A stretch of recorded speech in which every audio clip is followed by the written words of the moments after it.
panos. There's something about them. Maybe it's feeling that you're looking at an image from a movie. Maybe it's just because they are so different from the images we see from just about every camera every day.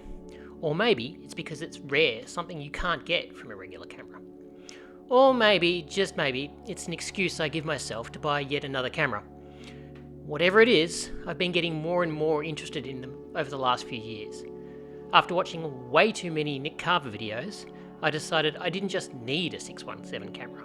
I had to have one. And there lies the problem. You really have two options. Either shoot using a regular camera, an aspect ratio and crop in post, which I've been doing with some success with the Fuji GSW 690 Mark III, or you get a purpose-built camera for shooting true panos. And let's be honest, shooting and then cropping a pano after the fact is kind of cheating, and cheaters never win. Or that's what they tell you so that they can keep winning. Either way, off to spend more money I went. Now, shooting 617 realistically falls down to two options.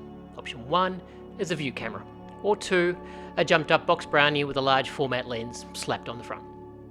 With view cameras such as the Shenhao 617 or a 4x5 view camera with a 617 film back, you can compose your shot with a ground glass screen. You see exactly what the film will see, including focus, framing, depth of field. You then swap out the ground glass for a film back and expose your image. The only real problem being is I have no more kidneys to sell, and apparently you need at least one to survive, and the Shenhaos for some reason just keep going up in price. The other option, of course, is cameras such as the Fuji GS617, the Kraken and the Noble N617. They have a giant problem. Once you load the film, you are stuck. You can no longer preview the image, which means all of your focusing and framing decisions are made by guesstimation, or in Noble's case, by way of an iPhone. And honestly, if I wanted to shoot with an iPhone, I'd shoot with an iPhone. Now look, I'm taking nothing away from cameras like the Noble N617. The skill it takes to design, build, and then print a camera to the level of quality they have is nothing short of dark magic. But for me, not being able to see exactly what I was shooting is at the best of times not an option.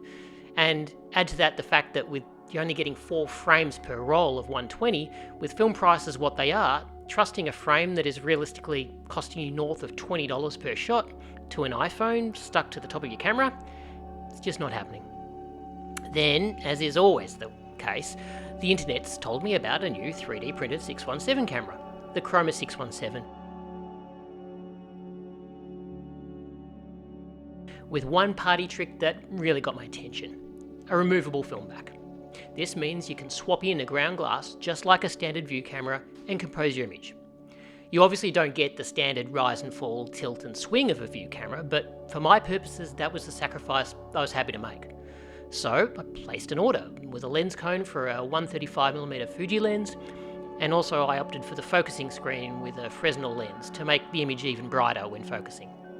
And a month and a half later, my good friend Mr. Posty delivered my new toy to my door. Now, being an expert in bad 3D printing, it's a skill, trust me, the quality of the good 3D printing of the Chroma is nothing short of amazing. There are parts that you wouldn't even know are 3D printed. And the tolerances, they're insane. Everything fits exactly as it should with extremely strong magnets. So many magnets. But it is still a 3D print, so it's fairly light, and I probably wouldn't leave it out in the hot sun for a long time, or you might end up with a modern art sculpture. On top of that, however, unlike something like the Fuji, it uses standard large format copal shutter lenses by way of a simple 3D printed lens code. So you can add lenses fairly easily just by flipping a catch and releasing the one that's held in place by, once again, some very strong magnets. And this will give you access to a wide variety of lenses available for the format, just with different lens codes. So I packed up the car and headed out for a day of pain, misery and ruined expectations. Or as I like to call that, film photography.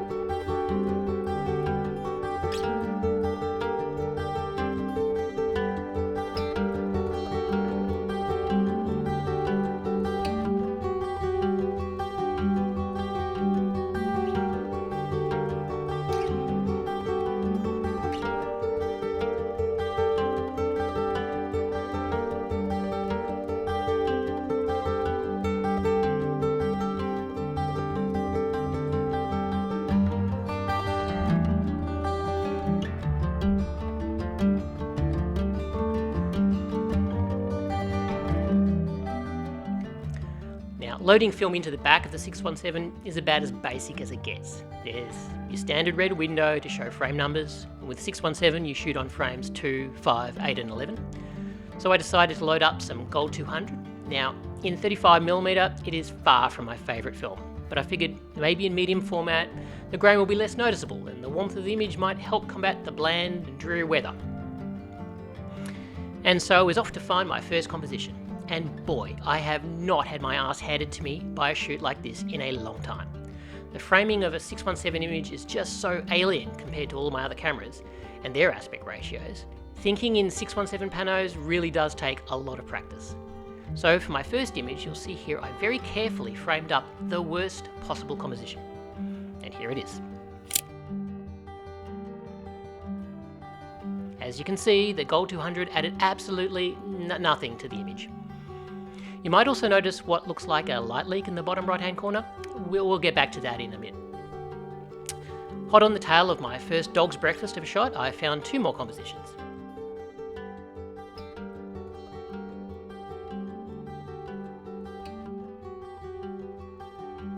Each getting slightly better than the last. And in the third, I even broke out a Lee 0.6 soft grade ND to try and knock the sky back a bit. Not entirely successfully, I probably should have gone with a stronger grade in this one. And then finally, on my walk back to the car, I shot this.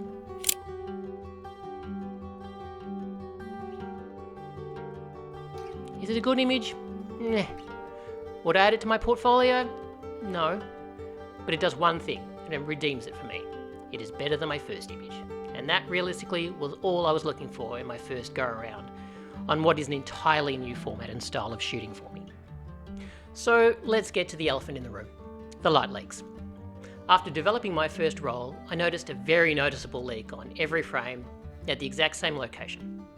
I first assumed it must be something to do with the seals around the film door, as it's held in place with more magnets and there's no way of actually locking it. I assumed that the seals there were at fault, but nope, everything was nice and tight. And the magnets, as it turns out, hold the door closed so tightly it's actually sometimes hard to get the door open. After a bit of further investigation, it turns out the problem was with the light seals on the slot where the dark slide goes. Ironically, the fault was with one of the few parts of the camera that is not 3D printed. Chroma has magnetically closing light seals and somehow one edge of the seal was not closing correctly. Shot off a message to Steve at Chroma Cameras and pretty much immediately he said he would ship out a replacement film back. I wouldn't be too hard on the camera here. Light seals are a constant issue with cameras. Even my Hasselblad had a light leak near its dark slide from bad seals. If it's good enough for a Hassie, then it's good enough for the Chroma 617. In the meantime, I really wanted to take the camera out again, my first attempt being so underwhelming. So I went ham on the back with some electrical tape and decided not to remove the dark slide entirely when shooting, just leave it in the up position. This time, I loaded some Portra 160, the Fisher-Price My First Kitchen of film stocks. And what do you know? And photo. Honestly, seeing this image come up on the scanner, I let out a massive sigh of relief. I now knew it was technically possible to get a well-exposed, in-focus image from the camera. Now all that was needed was for my skill to catch up. So there you have it. I can honestly say I have never been more challenged by shooting than I have with 617 format. But there's something to be said for slowing down, taking your time, really thinking about every shot. I am so keen to get out there and shoot more film.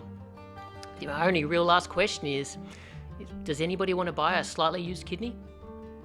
So that's it. Until next time, tell your dog I said hi.